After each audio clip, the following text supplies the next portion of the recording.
c'est mûr, on moissonne le colza. C'est parti!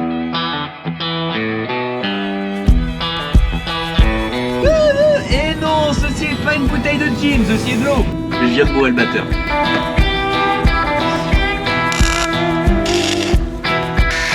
Et ben voilà, réparation terminée.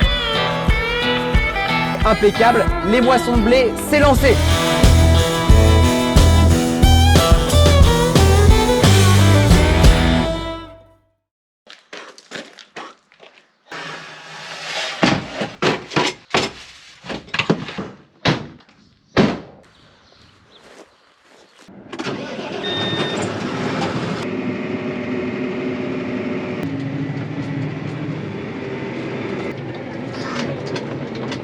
Oh, j'ouvre les fenêtres pour que l'air circule.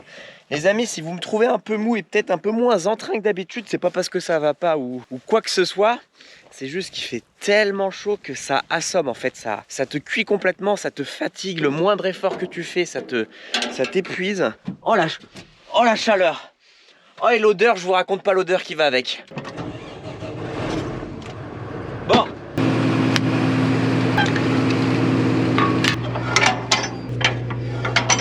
Moi je vous dis, on va se mettre à l'ombre derrière la benne pour mettre la scie à colza.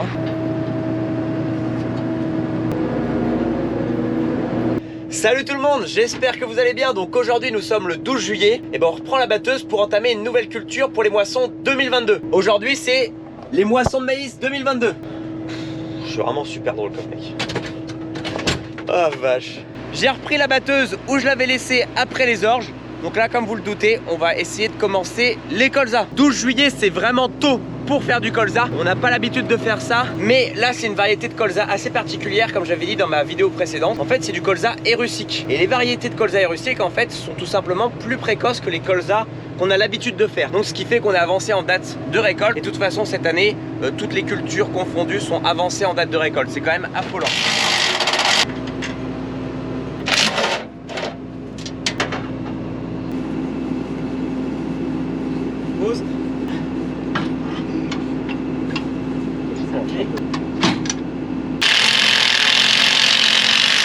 Coupe à colza mise, maintenant je redétale la coupe sur le chariot parce qu'on a un tout petit peu de route pour aller au champ. J'ai attelé la coupe sur la batteuse pour mettre la scie à colza, pour me mettre à hauteur, pour baisser la coupe et qu'on soit à hauteur pour qu'on puisse la mettre facilement. Parce que sur le chariot de coupe, la coupe aurait été beaucoup trop haute. On n'aurait jamais réussi à mettre la scie à colza à bras nus quoi. On a 500 mètres de route à peine et on fait un échantillon.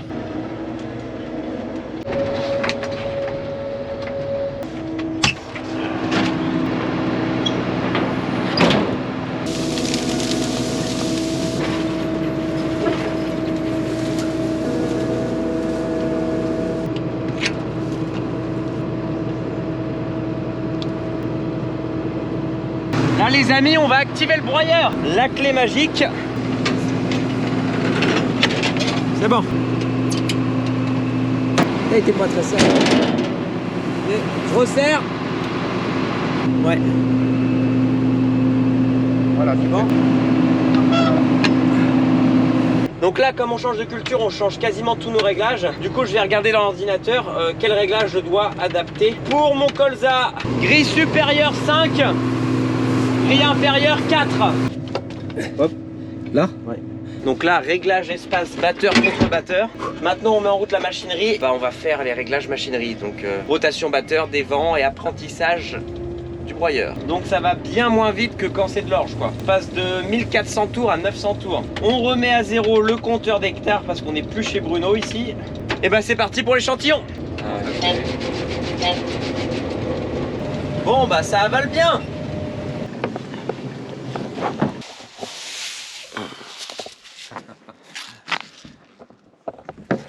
Ouais mais pas tant que ça hein. Ouais mais ce qu'il y a c'est que... Bon, on va aller faire un échantillon.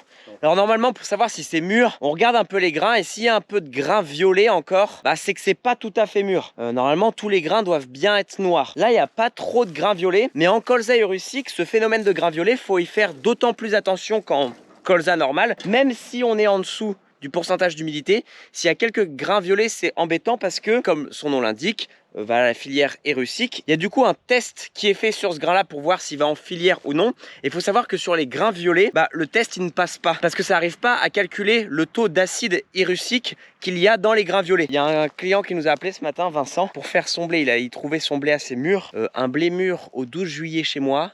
Jamais vu ça, jamais. Normalement, une date normale, c'est 25 juillet. Mais il faut savoir que chez lui, après son maïs en silage, on a semé une variété de blé, pas semi-précoce, mais précoce. Donc ça veut dire que oui, ça va très vite à maturité, quoi. Donc on s'est dit, avant de redescendre la batteuse, faire un essai dans le blé de Vincent, on allait quand même faire un essai ici, sur le colza pour savoir si on le récoltait ou non, avant de refaire 25 km avec la batteuse. Ou si c'est pas bon, on bat pas, et puis bon, on refera un aller-retour, quoi. Bon les amis, verdict, on moissonne. 5,3 d'humidité. Il y a du grain de cassé parce que c'est trop sec, donc on va changer quelques réglages batteuses avant de faire des bêtises. Donc ouvrir peut-être un peu plus le batteur pour éviter de moins en casser. Donc c'est parti, on emmène le tracteur au champ et puis let's go. Hein. C'est mûr, on moissonne le colza. C'est parti!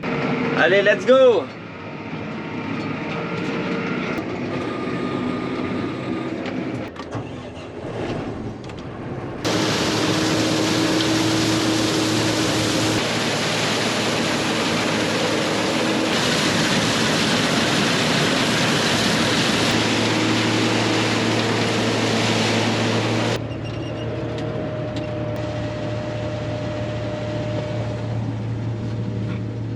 Bon, nous voilà lancés, ça y est. Je crois que c'est la première fois que je vous fais une vidéo sur les moissons de colza. Je crois que j'ai pas eu l'occasion de vous filmer ça durant les 2 dernières années de YouTube. Donc voilà, bienvenue les amis. Hein. Donc faut savoir que nous sur la ferme en fait, on fait quasiment pas de colza. On en fait 7 hectares tous les 4 ans. Tout simplement en fait, on les fait sur des parcelles qui ne sont pas drainées. Le colza a mauvaise réputation de aller boucher les drains. Il y en a qui disent oui, il y en a qui disent non.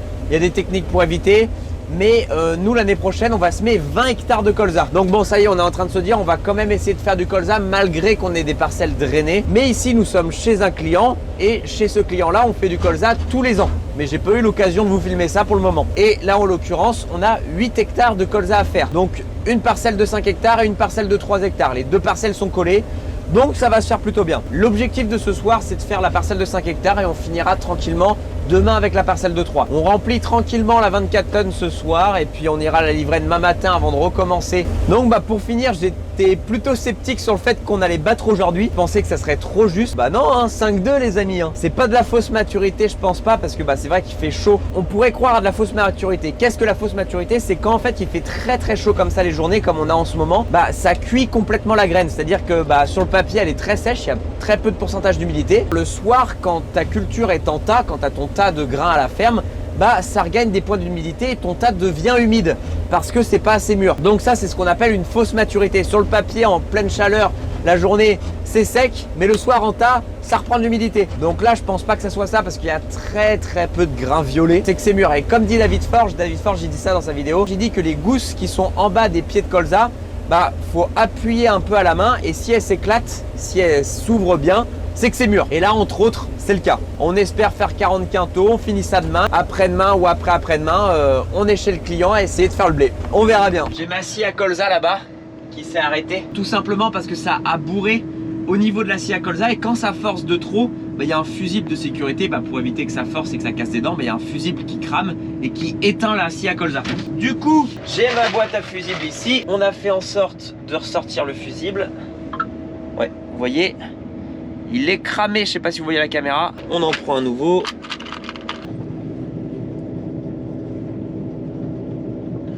Et voilà, c'est rebranché, on remet en route. Et voilà, ça s'est remis en route là-bas. Alors, le colza est une culture qui se récolte normalement relativement bien. Sauf que le problème de la culture de colza, c'est que c'est la seule culture où je bourre de temps en temps le batteur. Ça m'arrive de bourrer le batteur. C'est là où il y a le plus de risques. Pourquoi? Parce que parfois la culture peut se mettre à dormir un peu sur la coupe. Ce que j'appelle dormir sur la coupe, c'est que ça ne s'avale pas, quoi. C'est-à-dire que ça, c'est pas fluide, ça glisse pas forcément dans la coupe. Donc ça dort, ça s'accumule et d'un seul coup ça passe par paquet. Et quand il y a un gros paquet qui arrive dans le batteur, ça coince tout simplement. Et là, t'as plus qu'à descendre, à ouvrir toutes les trappes et à prendre ton mal en patience, à passer une bonne petite demi-heure à tout tirer à la main, brindille par brindille. Surtout avec un temps comme ça, la chaleur qui fait dehors, j'ai pas envie d'aller débourrer. Donc faut faire attention, faut être très réactif. Dès qu'on voit que ça commence à dormir un peu sur la coupe, ralentir, s'arrêter, jouer un peu avec les rabatteurs pour aider à que ça aille dans la coupe. Et la colza aussi, c'est une culture où on ne fait pas du tout marcher les rabatteurs. Les rabatteurs, je les mets le plus haut possible parce qu'en fait, si je mets les rabatteurs, ils vont venir taper mes gousses de colza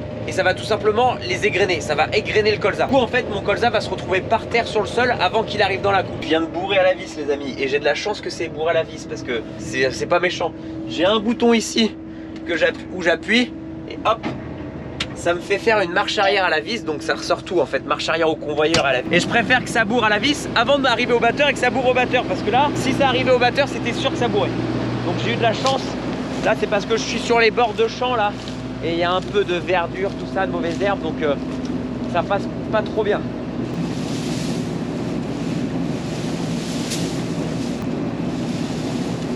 Pour le peu qui reste, je vais remettre en route comme ça. Marcher dans le colza, on se fait toujours super mal aux pattes parce que les cannes sont super dures, rigides. Et quand on marche, ça vient frotter sur les... On ressort plein d'égratignures à chaque fois.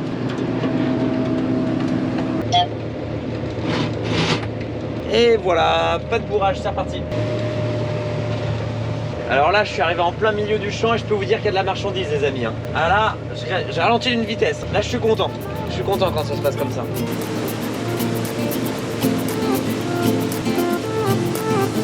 A new place, a new home, for a while, let me feel alive.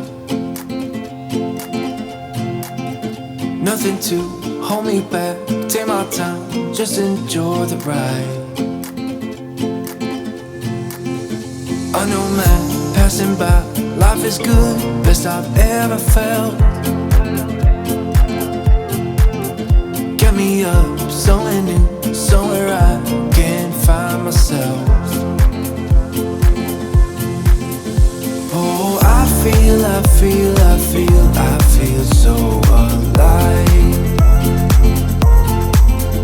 As I reach out to the sky. I found my way. I was in the dark against it all, but made it through the day. Cause I found my way. In bad times, I know I'll be okay. Cause I found my way.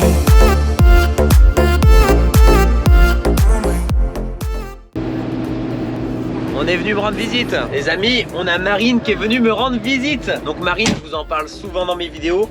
Marine, c'est ma meilleure amie d'enfance, collège-lycée, et mon agent en même temps, qui gère tous les mails, etc. de la chaîne YouTube. Donc là, elle est en vacances. Hein? On est bien là. T'as vu? C'est bon, hein? Premier tour de batteuse? Ouais. Bénéf. Tu conduis après? Énorme.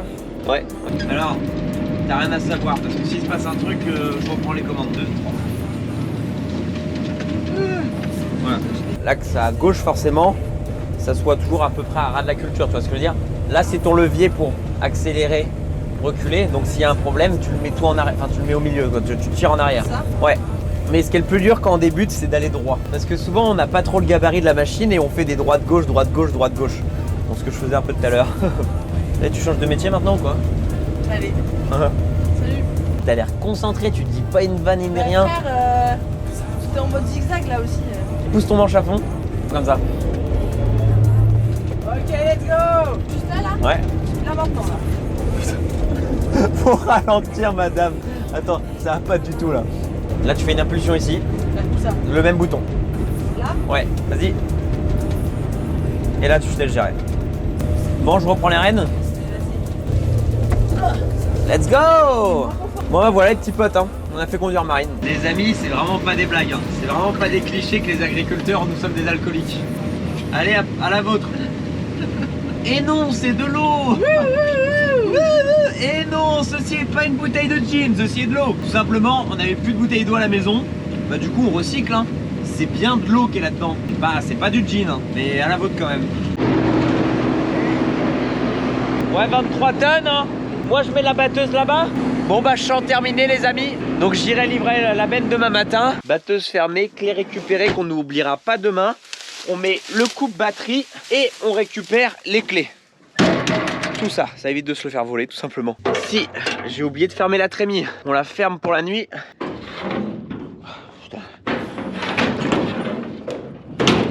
On la ferme pour la nuit pour éviter que l'humidité rentre dedans. Bon, c'est bon, tout est rangé, tout est garé. Moi, je vous dis à demain pour le champ suivant, qui est juste derrière. À demain.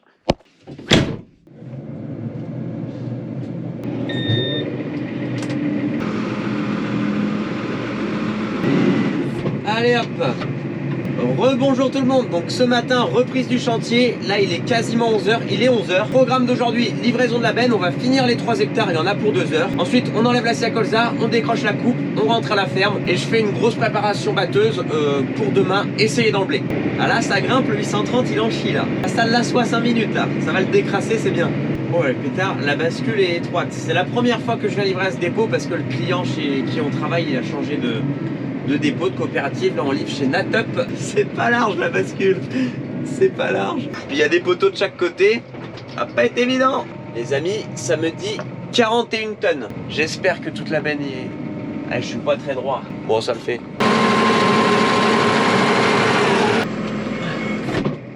Bon bah voilà, 21 tonnes 380. Voici de retour au champ.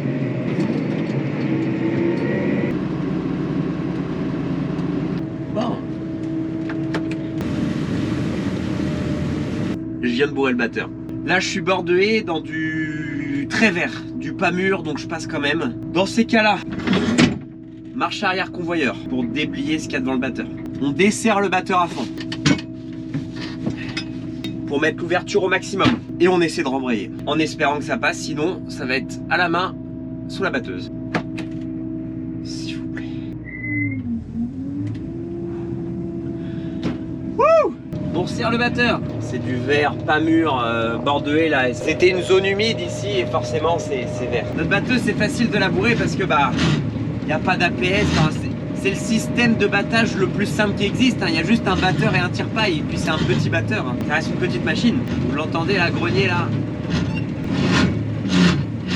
Oh là là là là là là. Et voilà, colza terminé chez notre client. Donc là, il n'y a plus qu'à rentrer à la ferme. Avant de rentrer, on va défaire la scie à colza. On en profite que la coupe soit attelée à la batteuse pour être à hauteur comme hier. Donc là, c'est mon père qui conduit.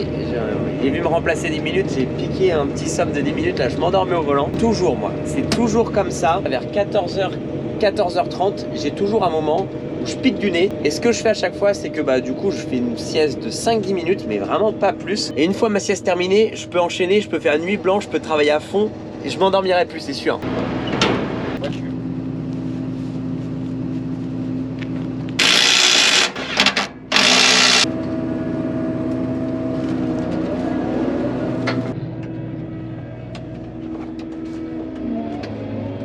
Allez, on prend la route, on se retrouve plus tard.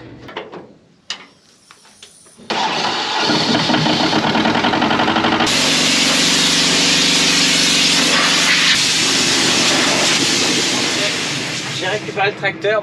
Donc en tout, on avait 11 tonnes dans la deuxième benne. Pour 8 hectares, ça nous fait 41 quintaux. Donc c'est pas déconnant, on est arrivé aux 40 quintaux. Donc fin de journée, et puis demain matin, avant de commencer le blé, j'ai une soudure à faire sur la benne 14 tonnes. Donc moi, je vous dis à demain. Rebonjour tout le monde, donc aujourd'hui nous sommes le jeudi 14 juillet, pas de moisson, mais par contre on va les préparer à fond pour demain. Il y a une soudure à faire parce qu'une grosse fissure sur le châssis. Donc là la flèche, le châssis et tout ici fissuré jusqu'en bas. Donc ça avait déjà été réparé, déjà une soudure, mais ça ne tient pas. Alors là on va essayer de faire un truc vraiment propre, en bien meulant, en mettant des goussets, des renforts. Je vais essayer de faire un truc bien ce matin. Donc là l'idée, c'est pas de souder à l'arc comme on fait d'habitude parce que comme c'est penché, ça va couler. L'arc c'est un bain qui va couler, donc c'est pas évident. Faudrait mettre la benne en Y pour pouvoir souder correctement. Ce qui est bien avec l'arc, c'est que ça va beaucoup plus en profondeur. Ça chauffe plus, le bain chauffe plus, du coup ça pénètre bien et c'est censé être plus solide. Sauf que là, bon, comme je vous l'ai dit, à l'arc ça va pas être possible, du coup on va faire ça au MIG. Ça va être un peu moins costaud, mais par contre ça va être une bien plus belle soudure que ce qu'il y avait avant. Donc vous avez vu que j'ai bien meulé, j'ai fait disparaître l'ancienne soudure, bien tout remis à plat pour faire apparaître la fissure. Dans la fissure, j'ai meulé avec un disque découpeur pour faire une petite rainure pour que la soudure puisse bien pénétrer à l'intérieur de la fissure. Et ensuite, vous avez vu que j'ai percé à la perceuse. Ces trous, en fait, vont me permettre d'arrêter la fissure, ça va la stopper. Tout simplement parce qu'une fissure, c'est bête, c'est pas très intelligent. Et si tu lui mets un trou, elle va pas savoir où aller. Du coup, elle va s'arrêter là. Si on ressoudait comme ça, bah, la fissure va continuer à s'agrandir et va jamais s'arrêter. On prend le poste. Mon père a fabriqué ça l'hiver 2020-2021. Quand on est en chantier comme ça, qu'on a besoin de réparer un peu en urgence des matos et tout ça, et bah on est très rapidement opérationnel et on fait du bon boulot. Bon voilà, cette benne commence à avoir quelques fissures, quelques défauts. Bon après elle est de 88, hein. Elle a 34 ans. Donc forcément ça commence à avoir de l'usure. Il y a un peu de taf, on fait souvent des soudures, mais elle est pas mal. Alors mon père a un gros projet, c'est de la transformer en transbordeuse. Il y a du taf à y passer, mais mon père, ça lui plaît énormément de passer beaucoup de temps dans l'atelier, fabriquer des choses. Parce que c'est vrai que maintenant, pour faire de la route et tout ça, avec cette benne, elle commence à être vieille, etc. C'est sûr qu'un transborder, ça serait pas trop mal. Elle est un peu trop épaisse, j'ai pas fait assez de droite-gauche, je pense.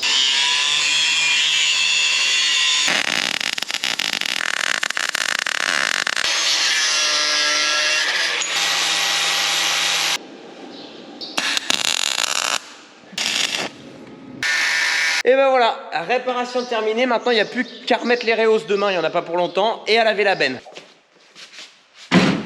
Et oui, on remet la batterie de la batteuse parce que si vous vous rappelez de la vidéo sur les moissons d'orge, donc la batterie en fait était tellement à plat qu'on avait beau brancher d'autres batteries en série ou quoi, quand une batterie est à plat, vous avez beau y faire n'importe quoi, il se passera rien. Alors ça serait pas mal d'investir dans un booster. Un booster c'est une petite machine que tu branches et d'un seul coup ça te donne une bonne décharge pour tout allumer. Mais là du coup ce qu'on avait fait c'est qu'on avait été chercher une batterie neuve chez Gilbert et du coup bah, on a tout simplement enlevé la batterie de la batteuse, mis la batterie de Gilbert et celle-là en attendant on l'avait mis à recharger au bâtiment. Donc là elle est chargée. Merci Gilbert quand même.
Bon bah les amis, c'est parti. Donc là on est chez Vincent, chez un client, il y a 10 hectares à faire, on a fait un échantillon, 13,5 d'humidité, 79 de PS, donc c'est impeccable. Les moissons de blé, c'est lancé. Alors, commencer dans du blé un 15 juillet, j'ai jamais vu ça, mon père non plus. Bon après il y a 10, 15, 20 ans, les variétés de blé n'étaient pas les mêmes. C'était des variétés de blé qui étaient quand même plus tardives. Là, avec les nouvelles variétés de blé, on a quand même gagné jusqu'à 10-15 jours sur la maturité du blé. Ici, c'est la première parcelle à être mûre parce que c'est une variété qui a été semée qui est assez précoce. Déjà, c'est une variété qui doit avoir au moins 5-6 jours en avance par rapport au blé qu'on a à la maison. Donc le nom de la variété, c'est RGT ou LGT Let's Go, si je dis pas de bêtises. Je le remets par écrit. Donc c'est un blé de barbu, il n'y a pas de dégâts de sanglier. C'est un blé derrière maïs sans silage et juste après il y avait eu gros de pluie. Donc là j'ai une petite portion sur 50 mètres de large. Bah, c'est un peu clair parce que ça a souffert d'humidité. Mais a priori la trémie a l'air quand même de se remplir assez rapidement. Donc en espérant qu'il y ait des bons rendements pour Vincent. Donc voilà, maintenant c'est parti.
Et voilà les amis, chantier fini, 10 hectares fait, il est 21 h pile. Donc je vous ai pas repris entre temps, je vous ai laissé qu'avec des images. J'approfondirai les moissons de blé quand je ferai les blés à la maison. Là en fait de base c'était une moisson que sur le colza que je voulais faire. Et pour finir je me suis retrouvé à enchaîner le blé 2 jours après.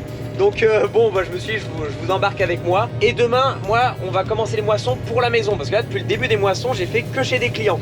Donc demain on va débuter dans le colza à la maison, il y a 8 hectares. Et là aussi on a un ensemble le bush class impeccable. Je ne suis pas dépaysé, le même ensemble qu'à la maison en un peu plus petit. Donc bah je pense pas que je vais vous emmener avec moi demain. Je pense que ça va déjà être une vidéo assez conséquente. Donc voilà, en tout cas moi j'espère que cette vidéo vous a plu. Du début des moissons, la suite de l'orge. Comme d'habitude, mettez le pouce bleu, allez vous abonner et je vous dis à dans une prochaine vidéo.